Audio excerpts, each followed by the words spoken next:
অনেক সময় আমাদের একই খাবার খেতে ভালো লাগে না। রোজ রোজ রুটি পরোটা না বানিয়ে একবার আটার তৈরি ইউনিক এই রেসিপিটা বানিয়ে খেয়ে দেখো।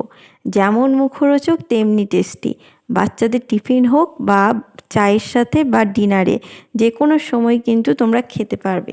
অসাধারণ স্বাদের এই আটার তৈরি রেসিপিটা একবার বানিয়ে দেখো। তো চলো দেখে নিই রেসিপিটা।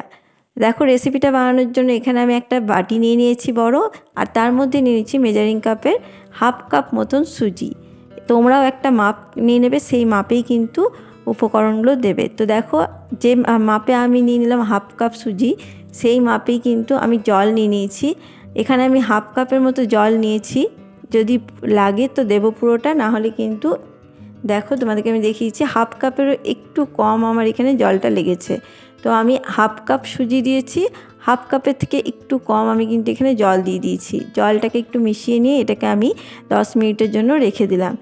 আর এদিকে দেখো একটা গ্যাসের মধ্যে প্যান চাপিয়ে নিয়েছি, আর তার মধ্যে আমি এখানে 1 চামচ মতন তেল দিয়ে দিলাম। তেলটা গরম করে নেব।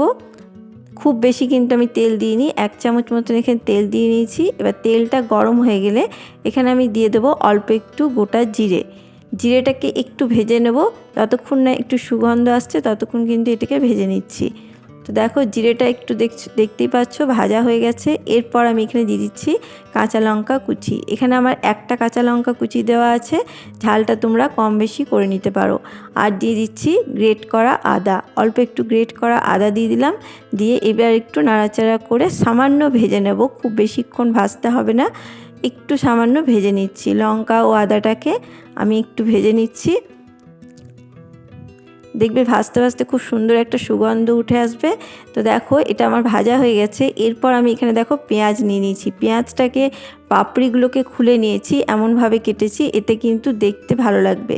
তো দেখো পেঁয়াজ আমার এখানে মিডিয়াম সাইজের একটা পেঁয়াজ আছে, সেটাকে আমি কেটে এইভাবে বড় বড় করে কেটে কিন্তু পাপড়িগুলোকে খুলে নিয়েছি। এরপর একটু লাল লাল করে ভেজে নেব, খুব বেশি কিন্তু লাল করার প্রয়োজন নেই। তো দেখো আমি এটাকে খানিকক্ষণ ভেজে নিচ্ছি। এটা আমার ভাজা হয়ে গেছে। এরপর আমি এখানে দিচ্ছি একটু ক্যাবেজ, অল্প একটু ক্যাবেজকে মানে বাঁধাকপিকে ছোট্ট ছোটো করে কেটে নিয়েছি, সেটাও এখানে দিয়ে দিলাম। এরপর বাঁধাকপিটাকেও ভালোভাবে কিন্তু নাড়াচাড়া করে নেব। তো দেখো বাঁধাকপিটাকেও একটু নাড়াচাড়া করে ভেজে নিচ্ছি।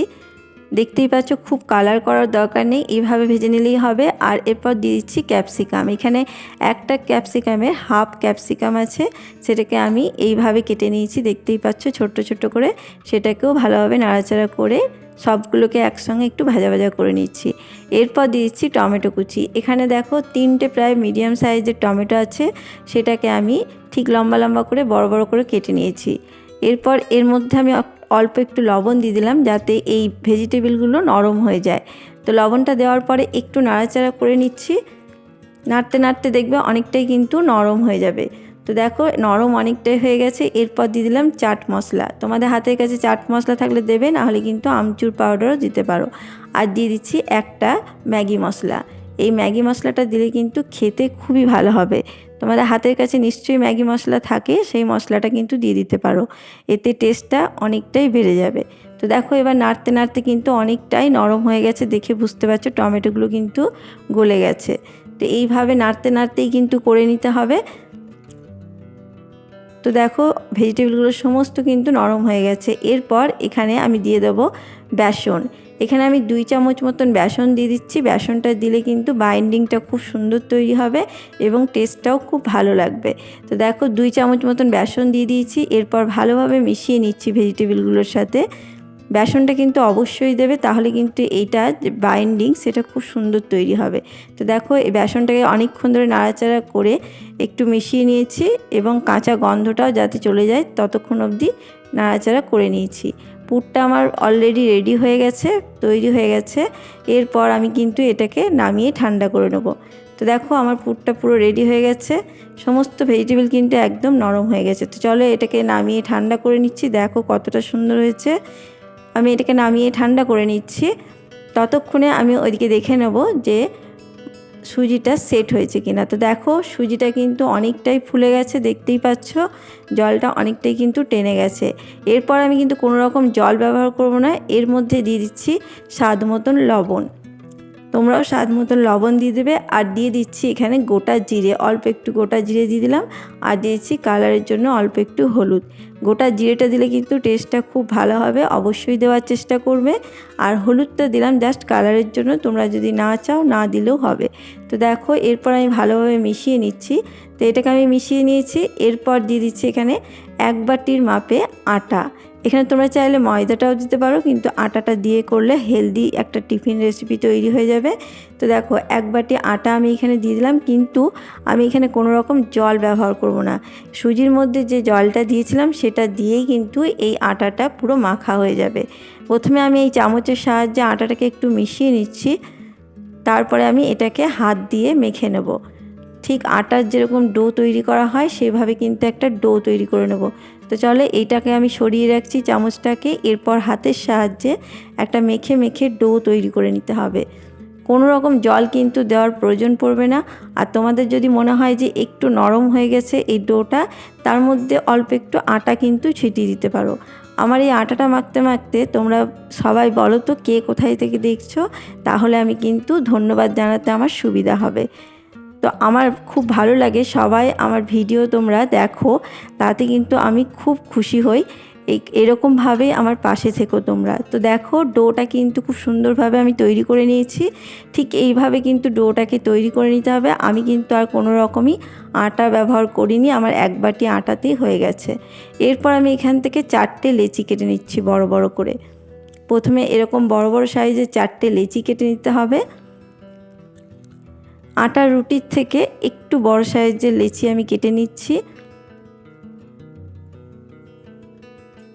তো দেখো এখানে আমি 4টে লেচিকে কেটে নিচ্ছি ভালোভাবে। একই মাপে 4টে লেচি আমি কেটে নিয়েছি, দেখতেই পাচ্ছ। এরপর এখান থেকে একটা লেচিকে আমি নিয়ে নিয়েছি হাতের মধ্যে দিয়ে ভালোভাবে গোল করে নিচ্ছি। গোল করে নেওয়ার পরে এখানে একটা বেলনার সাহায্যে প্রথমে আমি এখানে একটু ময়দা ছড়িয়ে নিচ্ছি। এই লেচিটার উপরে একটু ময়দা ছড়িয়ে নিলাম, তাতে বেলতে কিন্তু সুবিধা হবে। এরপর আমি একটা রুটির সাহায্যে কিন্তু এটাকে বেলে নেব। যেভাবে রুটির মাপে, সেই রুটির মাপে কিন্তু আমি একটা রুটি বেলে নেব। তোমাদেরকে আমি দেখিয়ে দিচ্ছি ঠিক কেমন তৈরি করতে হবে। তো দেখতেই পাচ্ছ একটা রুটির সাইজে কিন্তু আমি একটা তৈরি করে নিয়েছি। এর থেকে বড় কিন্তু আর আমি করব না, ঠিক এই মাপের কিন্তু করে নিতে হবে। খুব মোটাও হবে না, আবার খুব পাতলাও হবে না, যেভাবে আমাদের রুটির হয় সেভাবেই কিন্তু এটাকে করে নিতে হবে। এরপর একটা ছুরির সাহায্যে আমি 2 ভাগ করে নিচ্ছি। একটা রুটিকে 2 ভাগ করে নিলাম, দিয়ে একটা সাইডে আমি একটু সস ঢেলে দিচ্ছি, টমেটো সস। তোমাদের হাতের কাছে যে কোনো সস থাকলেই সেটা দিয়ে দিতে পারো। আমি এখানে টমেটো সসটা দিয়ে দিলাম, তাতে কিন্তু খেতে খুবই ভালো লাগবে। তো দেখো একটা সাইডে আমি টমেটো সস দিয়ে দিয়েছি। এরপর যে পুরটা রেডি করে রেখেছিলাম সেই পুরটাকে আমি এক সাইড করে কিন্তু দিয়ে দিচ্ছি। পুরোটা আমি দেবো না, একটা সাইডে কিন্তু এইভাবে পুরটাকে দিয়ে দিতে হবে। দেখে বুঝতেই পারছো নিশ্চয়ই, খুবই সহজ বানানো। তো এই সাইডটা আমি পুরো পুরটাকে দিয়ে দিলাম। এরপর নিচের দিক থেকে ঠিক একটা কোণ তুলে নিয়ে এইভাবে কিন্তু জয়েন করে দিতে হবে। চারিপাশ ভালোভাবে চেপে চেপে বন্ধ করে দিতে হবে, যাতে খুলে না যায়। আর ঠিক এইভাবে চেপে চেপে যেভাবে নিমকি, সেই নিমকি মতন করে একদম তৈরি করে নিতে হবে। এরপর আরও একটা সাইডে দেখো টমেটো সস লাগিয়ে দিচ্ছি। একই রকমভাবে কিন্তু এই সাইডটাও করে নেব। তো এটাতেও টমেটো সসটা লাগিয়ে দেওয়ার পর একটা সাইডে পুরটাকে দিয়ে দিচ্ছি ভালো করে। পুরটা দেওয়া হয়ে গেলে আবারও কিন্তু নিচে থেকে এই কোণটাকে তুলে নিয়ে গিয়ে এইভাবে কিন্তু জয়েন্ট করে দেবো। আর ভালোভাবে জয়েন্টটা করতে হবে যাতে খুলে না যায়। তো দেখো এগুলো কিন্তু আমার পুরো রেডি হয়ে গেছে, তোমাদেরকে আমি তুলে দেখিয়ে দিচ্ছি। দেখো কতটা সুন্দর তৈরি হয়েছে, দেখেই বুঝতে পারছো। আর দেখতে কতটা সুন্দর লাগছে। ঠিক এইভাবে কিন্তু প্রত্যেকটাকে তৈরি করে তোমাদেরকে আমি দেখাচ্ছি। প্রথমে আমি তোমাদেরকে দুটো করে দেখালাম, এইভাবে প্রত্যেকটা তৈরি করে নেব। তো দেখো খুব সুন্দর কিন্তু রেডি হয়ে গেছে। সবগুলোকে করে তোমাদেরকে আমি দেখাচ্ছি। দেখো সবগুলো আমার রেডি হয়ে গেছে, কতটা সুন্দর হয়েছে বুঝতেই পারছো। চলো এরপর আমি একটা প্যানের মধ্যে তেল নিয়ে নিচ্ছি। তেল কিন্তু খুব বেশি নেব না, তোমরা যদি ডিপ ফ্রাই করতে চাও তাহলে আরও একটু তেল নিয়ে নিতে পারো। আমি এখানে ডিপ ফ্রাই করব না, অল্প তেলেই ভেজে নিচ্ছি। তো তেলটা দেওয়ার পরে তেলটা গরম হয়ে গেলে সমস্তগুলোকে ছেড়ে দিলাম। এখানে আমি 3টে দিয়েই করছি, তোমরা চাইলে এখানে 4টেও ব্যবহার করতে পারো। তো দেখো এইটাকে এবার উল্টে পাল্টে ভেজে নিলেই কিন্তু হয়ে যাবে। তবে গ্যাসের আঁচকে মিডিয়ামে রেখেই কিন্তু ভেজে নিতে হবে। বেশি আঁচে করে নিলে কিন্তু ওপরটা কালার ধরে যাবে কিন্তু ভেতরটা কাঁচা রয়ে যাবে। ঠিক হালকা ভাজতে ভাজতে দেখবে এগুলো কিন্তু পুরো ফুলে উঠবে, একদম পরোটার মতন করে কিন্তু ফুলে উঠবে, দেখতেই পাবে। তো দেখো একটা পাশ হয়ে গেল, উল্টে দিচ্ছি আমি আর একটা পাশ। একটু উল্টে পাল্টে সময় নিয়ে ভাজলেই কিন্তু খুব সুন্দর খেতে হবে। এগুলো তাড়াহুড়ো করবে না, একদম একটু সময় নিয়ে ভাজবে, তাহলে কিন্তু একদম মুচমুচে তৈরি হবে।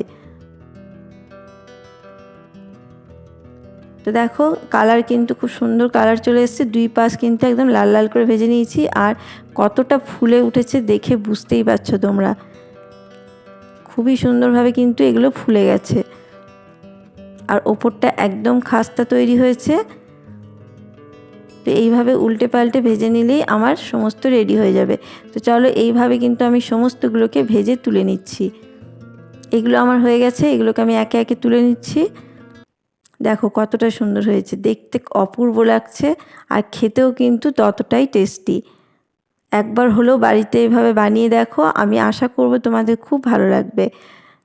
তো দেখো কত সুন্দর হয়েছে, সমস্ত কিন্তু আমি তুলে একটা প্লেটের মধ্যে সাজিয়ে নিচ্ছি। তো দেখো একটা প্লেটের মধ্যে আমি নিয়ে নিচ্ছি।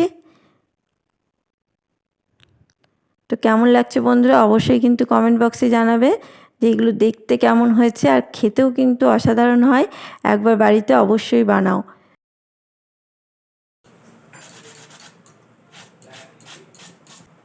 তো আওয়াজ শুনে বুঝতেই পারলে কতটা মুচমুচে তৈরি হয়েছে, আর উপরটাও দেখো দেখতে কতটা সুন্দর হয়েছে।